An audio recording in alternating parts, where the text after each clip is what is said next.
today. Another Legacy sequel. Son of a...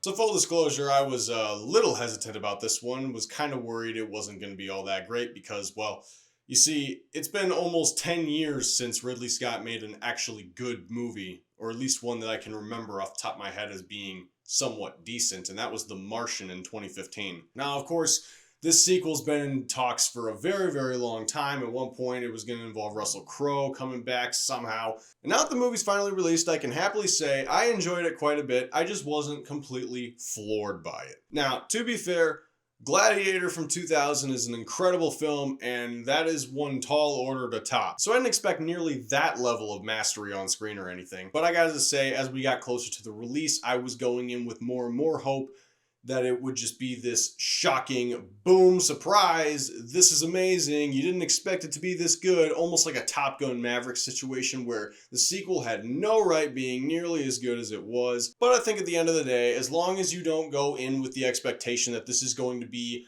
on the same level as the original film, or possibly even top it, I think you'll walk away at least enjoying the time you spent watching it.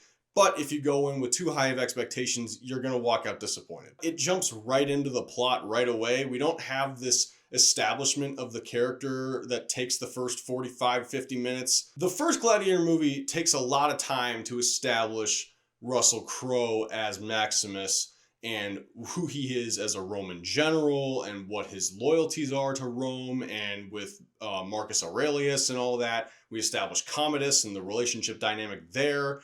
And there's just a lot of really good establishment of this story before we get into the actual gladiator part of it. In this movie, it starts out guns blazing right away, or should I say swords blazing right away, trebuchets blazing right away. It's a little awkward, but I realized while editing that not everyone knows who the identity of Paul Mescal's character is, because there's a bit of a twist that the movie is going for, but at the same time, the marketing totally blew it. So the trailer gave it away, but I realize that not everyone watches trailers before they go to see a movie. So if you haven't seen the trailer yet, and you haven't seen the movie yet, and you want to go in completely blind, then I suggest skipping to this time code right here, because I'm about to talk about Paul Mescal's character and how that went and how I felt disappointed because of how the trailer treated it.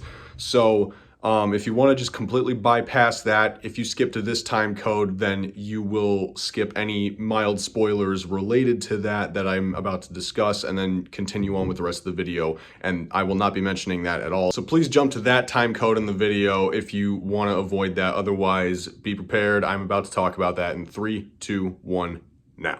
As Lucius is in this foreign land helping the people defend themselves from the invading Roman Empire, we get very baseline establishment of he had a wife and they were together, and then he's immediately whisked away to be a gladiator. Not nearly as much establishment for these characters or this relationship or any of that as much as I would have liked, but I guess it's just enough to get the ball rolling. I will say, Paul Mescal as Lucius was pretty solid. He's clearly a very talented actor. I haven't seen him in anything else. I know he was in something called After Sun. That was an A24 movie. And then a couple other things here and there, but I haven't seen them yet.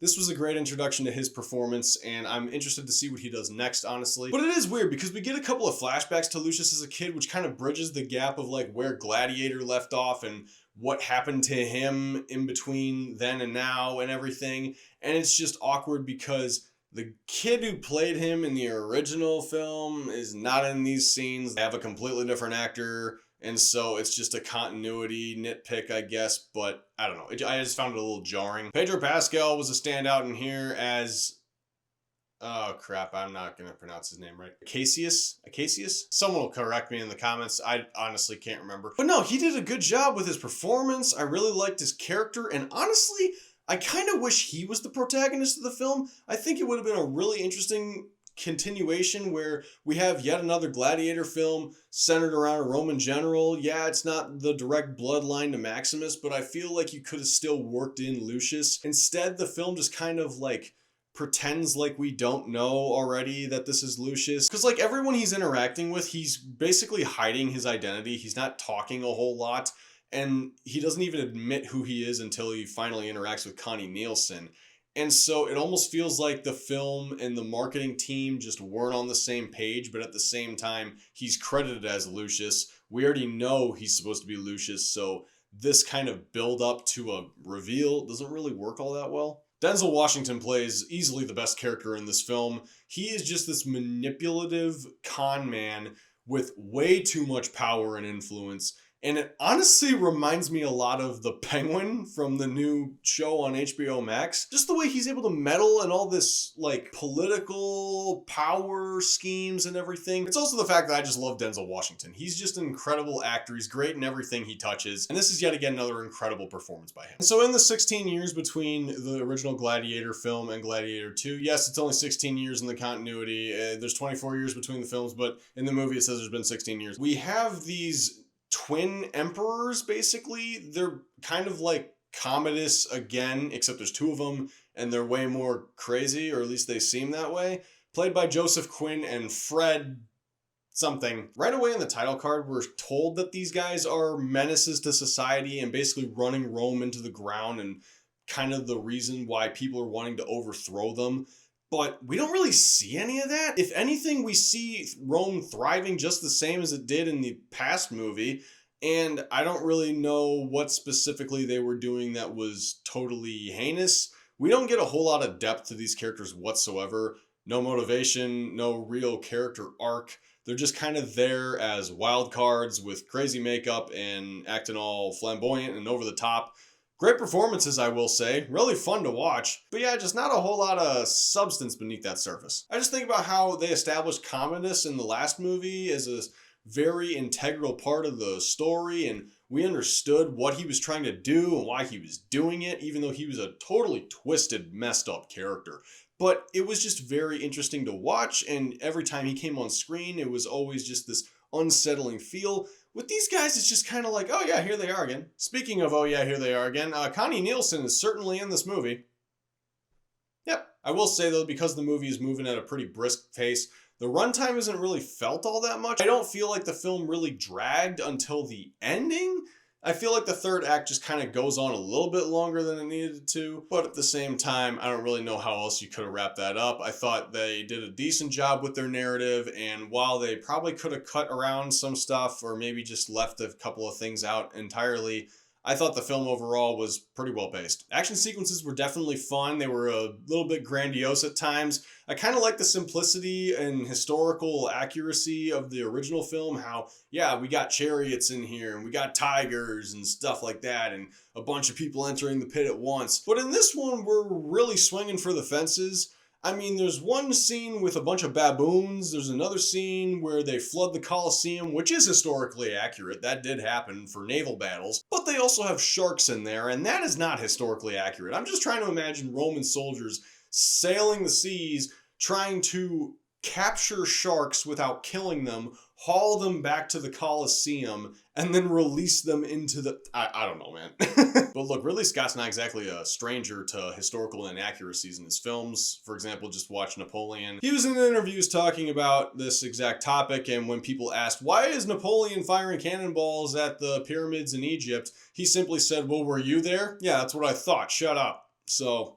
I'm guessing that's what he's going to say when you ask him about the sharks in the Colosseum. Just about every animal in this movie is entirely CG except for the monkey that sits on the one guy's shoulder. The sharks don't look great when they're up close. When they're at a distance or in the darker parts, it's not that bad. But yeah, there's a couple of shots where it's like, yeah, that doesn't look real. The rhino, I will say, at least looked decent. It was one of the better CG animals in the film. That said, I could just be making the mental comparison to Black Panther and how those rhinos look. And I mean, this one looks far better when you grade on that curve. But the baboons do not look real at all. I don't know what kind of animal this is supposed to be. I have never seen a baboon look like this in my entire life. This doesn't look like a baboon. This looks like a pit bull crossed with a werewolf. I don't know what they're basing this off of, if this is just what baboons look like when they're shaved, but this looked like a freaking alien or something, man. Like, this genuinely does not look natural to Earth. Maybe I'm just completely ignorant to what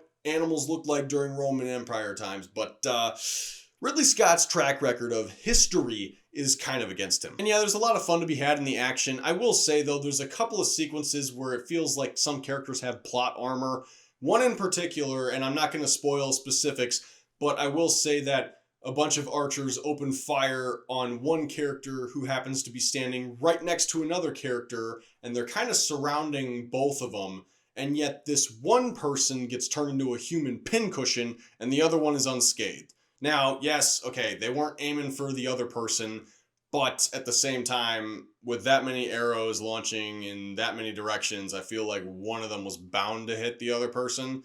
Whatever, maybe I'm just nitpicking. Overall, though, I am not put off by this movie at all. I had a decent time watching it, and I wouldn't mind watching it again or picking it up on Blu-ray. I very well could just add it to my collection if they come out with a really nice 4K steelbook. That would pair nicely with the one I have for the original film. If you're a fan of Gladiator, fear not, they're not going to do anything stupid to Last Jedi this franchise and make you completely feel insulted, but they're also not going to blow you out of the water with a brand new Gladiator film that revitalizes this franchise and rivals the original in terms of which one is better. I suppose for a final score out of 10, I'm gonna give this one a 7.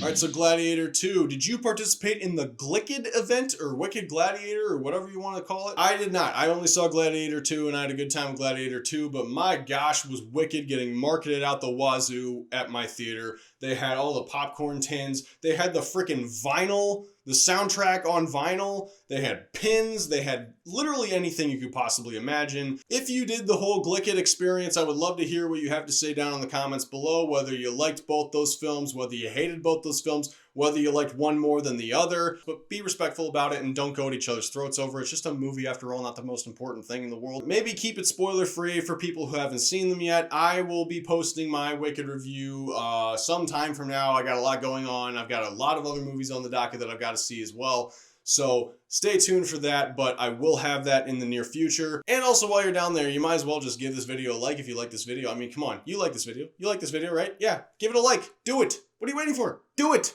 Do it. Before you leave, I have a challenge for you. Only the most brave and courageous of you will go into the description. Click on all 4 links to my Instagram, Letterboxd, Serialized, and GG accounts where I post movie reviews, TV show reviews, and video game reviews. And remember, folks, not all those videos make it onto this channel. So if you don't want to be waiting around for me to edit a video every single time you want to know my thoughts on a movie, TV show, or video game, then I highly suggest going down into the description, follow me on all those platforms. It doesn't cost you a thing. But until next time, guys, God be with you, and take care.